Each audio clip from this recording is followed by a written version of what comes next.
Viewers, आज की episode बहुत इंटरेस्टिंग होने वाली है क्योंकि जिस कत्ल के जुर्म में पहले फुरकान ने और अब उमर ने सज़ा काटी है, उस लड़की के वालिदैन को इन लोगों की सज़ा में कोई दिलचस्पी नहीं, बल्कि उनकी पूरी तवज्जो सिर्फ उन पैसों पर है जो उनकी बेटी के खून के इवज़ उन्हें मिल सकती है। एपिसोड कुछ इस तरह से स्टार्ट होती है कि नायला दुआ पर चढ़ दौड़ती है कि तुम्हारी अम्मी की वजह से मेरे अंकल जेल में हैं। भला वो कौन सी औरत होती है जो अपने शोहर के खिलाफ किसी और के लिए रिपोर्ट करती है। इससे पहले कि दुआ अपनी सफाई में कुछ कहती है, ईशल भी यही कहती है कि आखिर ज़ैनब को रिपोर्ट करने की ज़रूरत ही क्या थी। उन दोनों का एक छोटा सा बच्चा है और सबसे अहम बात यह है कि अब उमर के साथ क्या होगा, अगर वो अंदर रहता है तो भी और अगर वो बाहर आ जाता है तो दोनों एक दूसरे से नजरें कैसे मिलाएंगे। दुआ को इन दोनों की बातें अच्छी नहीं लगती तो वो कहती है मैं जवेदिया को देखने जा रही हूँ और उसके बाद मैं अपनी अम्मी की तरफ जाऊंगी। दूसरी तरफ नायला ईशल से जिद करती है कि मुझे सब कुछ डिटेल में बताओ। इन दोनों के जाने के बाद ईशल ये सोचने लगती है कि ये अच्छा मौका है अब्दुल्ला के खिलाफ अपनी नई चाल चलने का। इधर सुमैया साहिबा और जिमल ज़ैनब साहिबा को कन्विंस करने की कोशिश करते हैं कि उन्हें अब कोर्ट जाना चाहिए, उमर को देखना चाहिए। उन्होंने जो किया वो उनका राइट था, लेकिन उमर ये डिजर्व करता है कि ज़ैनब उसके पीछे जाए। जिस पर ज़ैनब दोनों को बुरी तरह झटक देती है और कमाल को लेकर अपने रूम में चली जाती। जिमल ज़ैनब को बताती है कि दुआ आ रही है, जिस पर वो कहती है कि उसे कहो आने की जरूरत नहीं है,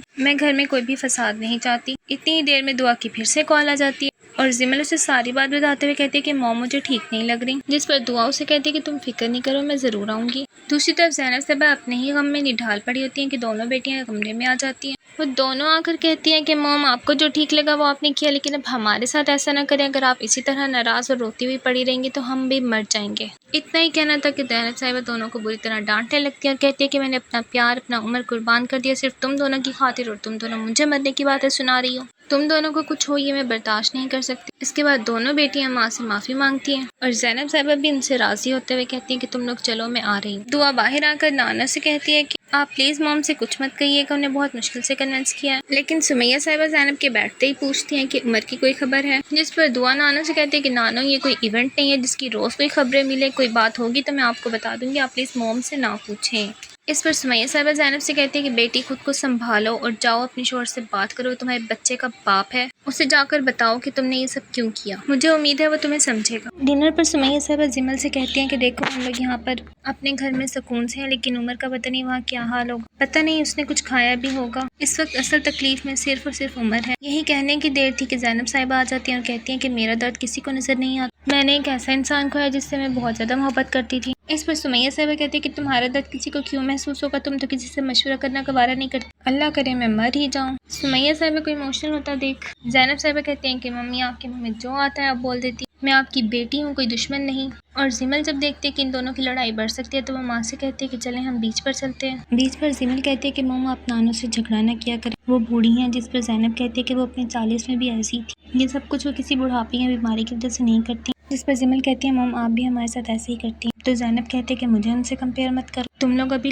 यंग हो, ज़िंदगी की तलखियों को नहीं समझते, मैं इसलिए तुम्हें समझाती हूँ, लेकिन मेरी माँ को ये ख्याल करना चाहिए कि मेरी उम्र क्या है। खैर ज़ैनब ने तो अपनी गलती माननी नहीं। फिर जिमल पूछती है कि आप कभी उमर से मिलने नहीं जाएंगे, जिस पर ज़ैनब कहती है ज़रूर जाऊंगी, लेकिन मैं ज़रा रश कम होने का इंतजार कर रही हूँ, मैं किसी को फेस नहीं करना चाहती। अगली सुबह जिमल की दोस्त जैस्मीन घर आती। जैस्मीन अपने पेरेंट्स की डाइवोर्स हो जाने की वजह से कुछ दिन अपनी माँ के साथ और कुछ दिन अपने बाप के साथ गुजारती। जैस्मीन और बाकी लोग जब नाश्ता कर रहे होते हैं तो जिमल को डॉक्टर की कॉल आ जाती है। डॉक्टर उसे उसकी रिपोर्ट्स के बारे में बताती है कि सब कुछ क्लियर है, उसे कोई कैंसर नहीं है। जिस पर जिमल और ज़ैनब बहुत ज़्यादा खुश हो जाते हैं और शुक्र अदा करते हैं। सुमैया साहिबा तो अल्लाह का ढेरों ढेर शुक्र अदा करती हैं। इसके बाद ज़ैनब साहिबा बताती हैं कि मैं आज उमर से मिलने जाऊंगी। सुमैया साहिबा ये जानकर कहती हैं कि तुम उसकी ज़रूरत की कुछ चीज़ें भी लेती जाना साथ। जिस पर ज़ैनब कहती है जी मैं उसके लिए कुछ अच्छी डिशेस भी बना कर जाऊंगी। लेकिन आगे वो होता है जो ज़ैनब ने कभी एक्सपेक्ट नहीं किया होता। थोड़ी देर बाद ज़ैनब रोती हुई घर वापस आती है। होता कुछ यूँ है कि ज़ैनब जब उमर से मिलने जाती है तो वो उससे मिलने से इनकार कर देता है और सारी डिशेस वैसे की वैसे धरी रह जाती। अभी घर आकर ज़ैनब रोने धोने में मसरूफ़ होती है कि फुरकान उनसे मिलने आता। ज़ैनब साहिबा उसको वेलकम करती हैं। फुरकान अगर कहता है कि मैं आपको ब्लेम करने नहीं आया बल्कि आपका शुक्रिया अदा करने आया हूँ, क्योंकि अगर आप सच तस्लीम ना करती तो मैं शायद अभी तक अंदर ही पड़ा होता। फिर ज़ैनब उससे पूछती है कि क्या तुम्हारे पेरेंट्स को पता है तुम यहाँ आए, जिस पर वो कहता है नहीं, अगर उनको पता होता तो मुझे यहाँ कभी ना आने देते। इसके बाद ज़ैनब बुरी तरह से रोने लगती है तो जिमल से ये सब बर्दाश्त नहीं होता, वो फुरकान से कहते हैं कि उठो यहाँ से दफ़ा हो जाओ। सुमैया साहिबा ज़ैनब को हौसला देती हैं। माँ बेटी की बॉन्डिंग वैसे ऐसी ही होनी चाहिए, जब एक मुश्किल में हो तो दूसरा सारे डिफरेंसेस भुलाकर उसको गले लगा। इसी लम्हे दोबारा बेल बजती है। इस दफ़ा जिमल दरवाज़ा खोलने जाती है क्योंकि उसे लगता है फुरकान दोबारा वापस आया, लेकिन दरवाजे पर खड़े लोगों को वो नहीं जानती होती। जिमल के पूछने पर वो बताते हैं कि हम उस लड़की के बाप और भाई हैं जिसका कत्ल हुआ है। फिर ज़ैनब पूछते हैं कि आप हमसे क्या चाहते हैं, तो वो कहते हैं हम खून बहा चाहते हैं। زینب اور اس کی فیملی کو یہ جان کر بہت حیرانی ہوتی ہے کہ ان کو اپنی بیٹی کے قتل کی عوض صرف پیسے چاہیے۔ وہ مزید بتاتے ہیں کہ ہم ڈاکٹر فیملی کے پاس بھی گئے تھے لیکن وہ ہمیں پیسے نہیں دے سکے۔ آپ لوگ امیر لگتے ہیں، اگر آپ ہمیں پیسے دے دیں تو ہم اپنی کمپلین واپس لے لیں گے۔ اسی کے ساتھ ہی ایپیسوڈ ہو جاتی ہے اینڈ۔ اسٹوری میں مزید جاننے کے لیے دیکھتے رہیے ڈرامہ ڈیکوڈ۔ ویڈیو پسند آئے تو ویڈیو کو لائک اور چینل کو سبسکرائب کرتے جائیں۔